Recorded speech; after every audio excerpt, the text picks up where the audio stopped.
যেটা এখন করাচ্ছি দুটো বাহু এবং একটি কোণ দিয়ে ত্রিভুজ অঙ্কন আমাদের আছে সিলেবাসে। দুটো বাহু এবং একটি কোণ। ধরো আমাকে বলল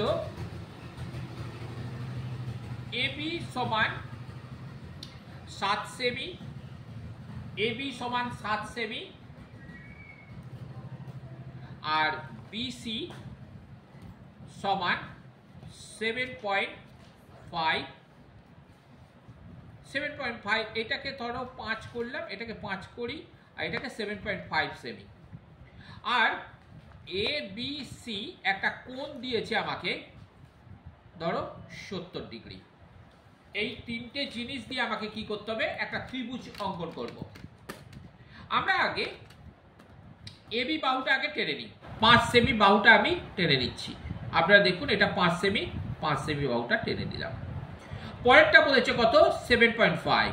এটা হচ্ছে 7.5, এটা হচ্ছে 7.5। আর একটা কোণ দিয়েছে আমার কত, 70 ডিগ্রি কোণ। এটা হচ্ছে 70 ডিগ্রি কোণ। আমি চাঁদার সাহায্যে 70 ডিগ্রি কোণটা আমরা এঁকে নিচ্ছি। এটা হচ্ছে 70 ডিগ্রি কোণ, এটা 70 ডিগ্রি কোণ। তাহলে এটা হচ্ছে এ আর এটা বি, এটা হচ্ছে বি আর এটা হচ্ছে সি। এটা এ বি আর সি, এই কোণটা হচ্ছে 70 ডিগ্রি কোণ। এর সাহায্যে আমাকে কি আঁকতে হবে না, একটা ত্রিভুজ আঁকতে হবে। দেখুন ভালো করে, যে কোনো মাপের আমি একটা সরলরেখা নিলাম, যে কোনো মাপের আমি একটা সরলরেখা নিয়েছি।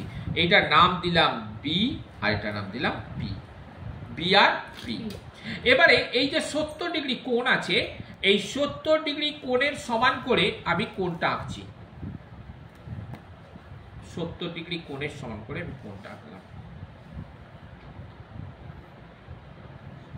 এঁকেছি। এবার এইখান থেকে এটা এখান থেকে এটা কেটে নাও। এটা কেটে দিলাম, এখানে বসিয়ে এটা কেটে দিলাম। ক্লাস 6-এ আমরা সাধারণত এটা করে থাকি যে কোণের সমান করে কোণ আঁকা। দেখুন এটা লম্বা করে টেনে দাও। এবারে যেহেতু এটা বি দিয়েছি, এ আর বি মাপটা নাও, সরলরেখার মাপটা, এ আর বি এর মাপটা নাও। বিয়েতে বসিয়ে এখানে কেটে নাও। এইটার নাম দিলাম আমি এ। তাহলে এ আর বি পেয়ে গেলাম। এ আর বি কত পেয়েছি, 5 সেমি। এবার বি সিটাকে করে নিই। বি আর সি কত ডিগ্রি আছে, এটা 7.5। বি আর সি এখানে বসিয়ে এই কেটে দিলাম। তাহলে এটা নাম দিলাম সি। তাহলে এবার এ আর সি আমরা যোগ করে দিলাম। এ সি আমি যোগ করে দিচ্ছি।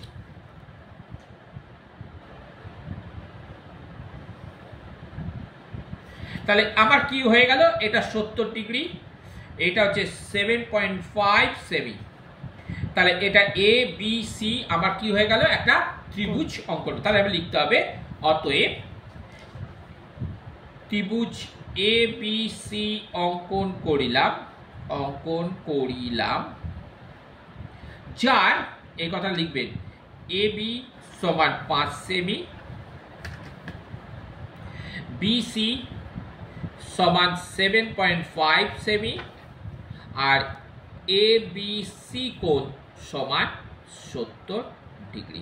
এটা আমার, যদি এটা করতে পারে আমার 5 নম্বর থাকবে, 5-এ 5।